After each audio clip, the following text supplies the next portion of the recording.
Vocês já imaginaram, na cidade pequena como Caxias, ver os caixões e todas elas subindo na escadaria? Milhares de pessoas foram assistir o velório, que foi na igreja o velório, né? Na catedral. A cidade teve grandes fotógrafos, grandes registros. Impossível que um evento daquela dimensão não tivesse sido registrado em fotografia. Era um trabalho sigiloso, era uma época de esforço de guerra, tudo era controlado pelo exército, não se fazia uma imagem daquelas para se expor.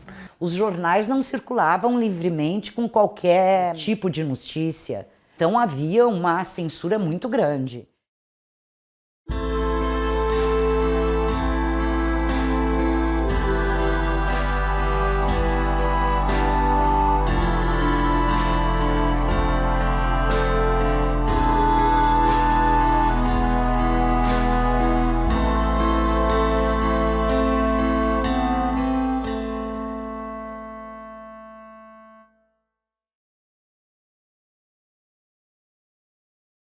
Fotos relativas à própria explosão.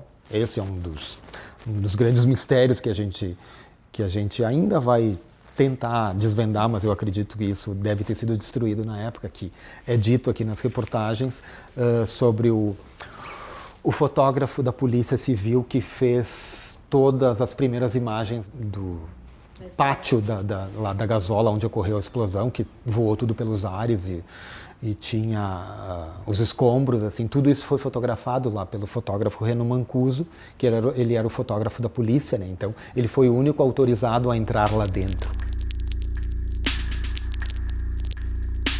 Diz que tinha cenas bem terríveis, né? Que morreu muita gente, eu não sei quantos, mas morreu bastante gente. Ele tinha ali no centro, perto do Juvenil. Ele tinha um ateliê. Estúdio? Um estúdio.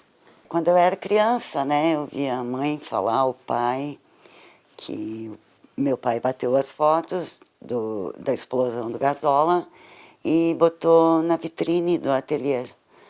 E aí eu não sei se foi polícia ou quartel, recolheram tudo. Inclusive ele teve que prestar declaração, dizer por quê, né? Até eu acho que acharam que ele tinha alguma coisa. Ele tinha origem alemã também, né? Alemã e italiana, né? Tivesse algum problema com a guerra também, né? Mas não era nada. Era só que ele fez a bobagem de botar na vitrine.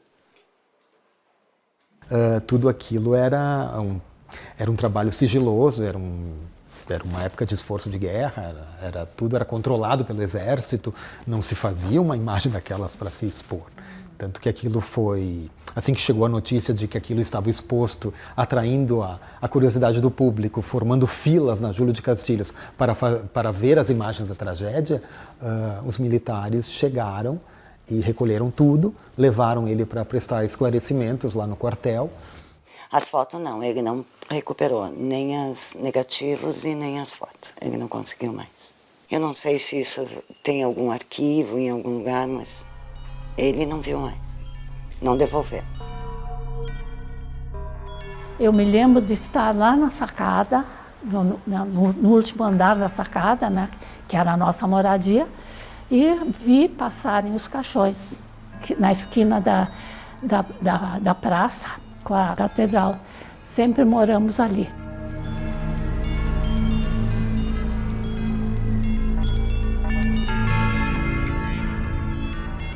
Vocês já imaginaram, na cidade pequena como Caxias, ver os caixões e todas elas subindo na escadaria? Nunca mais aconteceu e nunca mais acontecerá se Deus fizer uma coisa tão comoveu mesmo. Milhares de pessoas foram assistir o velório, que foi na igreja o velório, né? Foi na igreja da catedral.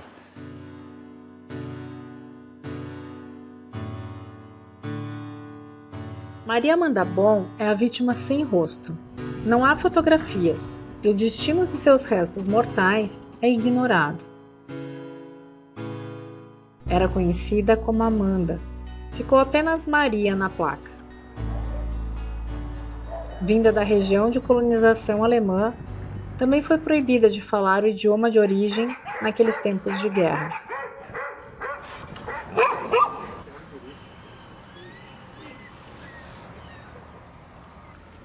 É, porque aqui era só alemão, vieram da Alemanha. Os Bon, né? Localidade São Roque, município de Feliz. Mas eles chamam um outro nome em alemão, Bonedal, o lugar dos Bon.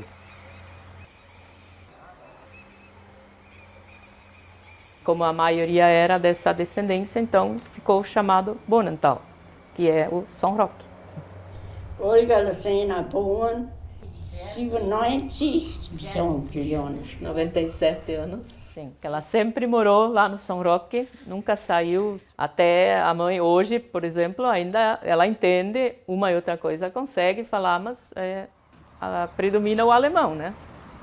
O Raimundo, que é o pai da Maria, nasceu aqui também.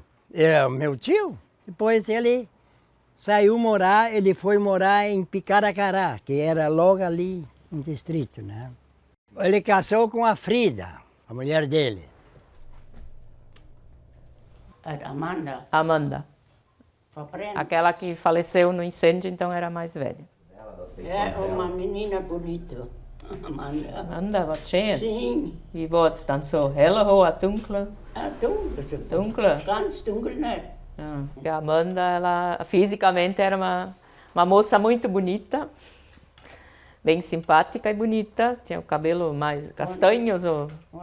Laura auch kennt? Laura. Mit mir in Schule, nicht minha fora, minha in Schule. Que a Laura estava então assim, acho que 1 ou 2 anos na frente da escola, tipo 1 ano à frente da mãe. Aí ela conhecia elas.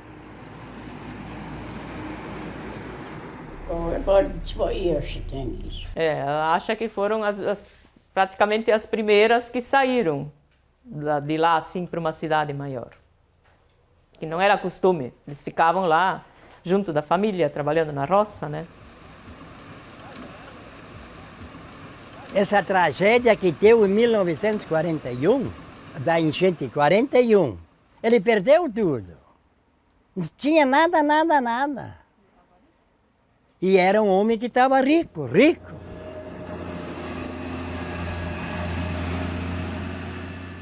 Onde está esse terreno aqui, tudo, essas casas, ele tinha o comércio ali, né? A armazém e a casa era tudo junto. E o rio Caí veio em 41 e fechou tudo isso. Saíram para trabalhar, para sobreviver, porque não tinha mais nada. As duas foram lá para Caxias para trabalhar. Amanda e Laura. Amanda e a Laura foram então morar para Caxias. E a Amanda, que tinha um namorado lá, né? E aí que eles foram trabalhar nessa gasola, né? E que depois então deu essa explosão e que a Amanda, Amanda então que, né, faleceu nessa explosão. Veio essa outra tragédia, ela trabalhou na fábrica, né? Explodiu um pavilhão lá.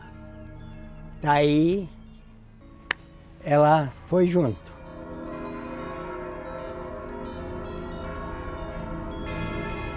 As moças que vinham de fora que trabalhavam lá. Quantas moças que morreram?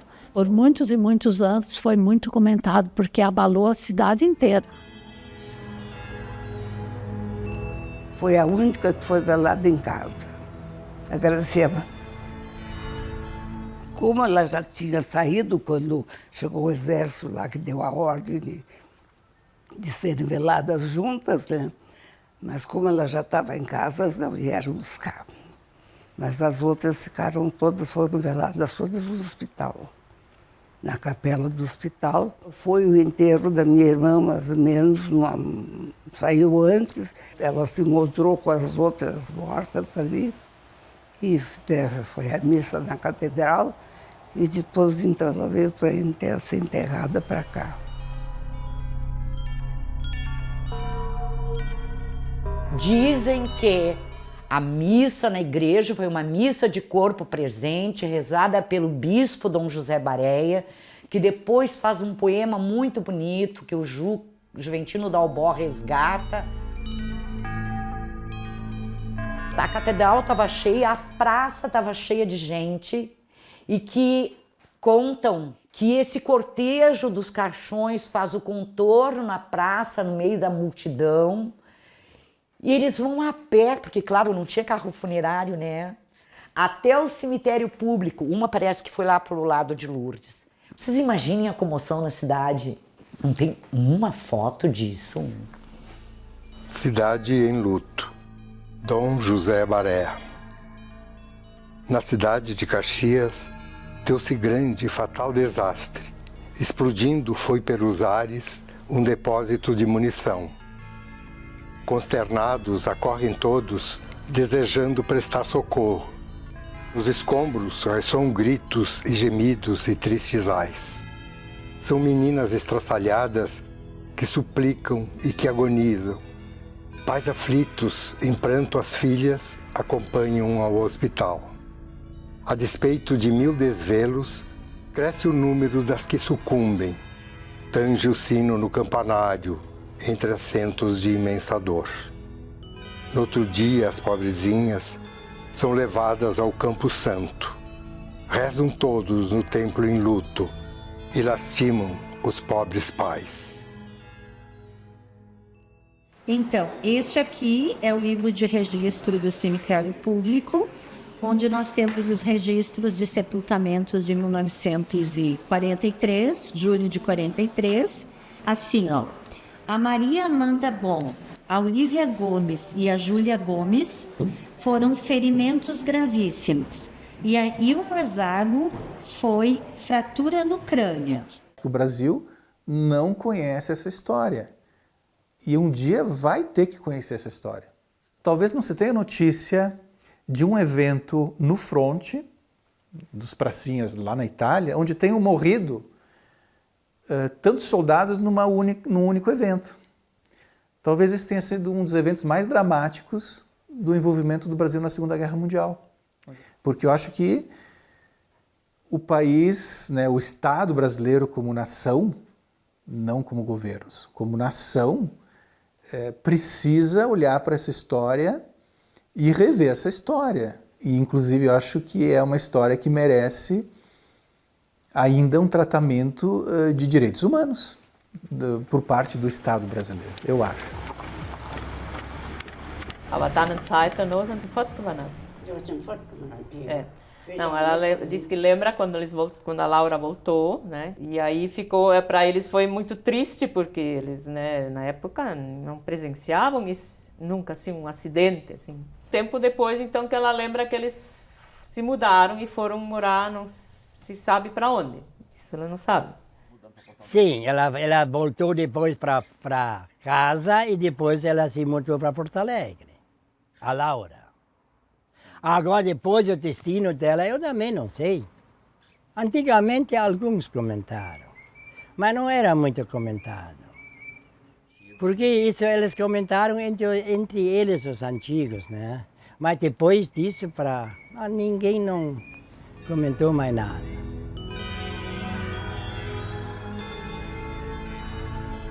Quando passava a capelinha, eles rezavam o terço em alemão, né? E aí, no final do terço, sempre cantavam esse Maria zu lieben. E até hoje, às vezes, quando é missa de enterro ou coisas assim, das pessoas de mais idade, e aí todo mundo sabe cantar, né? Maria zu lieben ist allzeit mein Sinn. In Freuden und Leiden, ihr Diener ich bin. Du bist ja die Mutter, dein Kind will ich sein, im Leben und Sterben.